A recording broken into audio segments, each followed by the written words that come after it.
Anche presso il comune di Naro sono state impartite direttive ai capi settori delle posizioni organizzative di promuovere il lavoro agile, ovvero lo smart working. L'iniziativa promossa dalla sindaco di Naro, onorevole Mariagrazia Brandara, attraverso una sua determina fatta nei giorni scorsi, ha come fine quello di assicurare le prestazioni lavorative dei dipendenti comunali da casa, anziché dalla loro postazione comunale.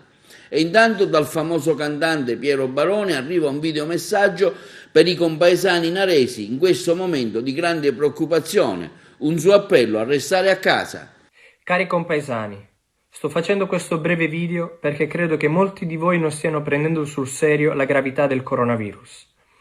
Mi tengo costantemente aggiornato sulla situazione di Naro e stamattina, parlando a lungo con il nostro sindaco, ho appreso la sua seria preoccupazione riguardo al nostro paese. Ci sono ancora troppe persone per le strade. È proprio così che si trasmette il virus. Mi rivolgo ai giovani. Se tenete alla nostra comunità, ai nostri genitori e soprattutto ai nostri nonni, dovete restare a casa.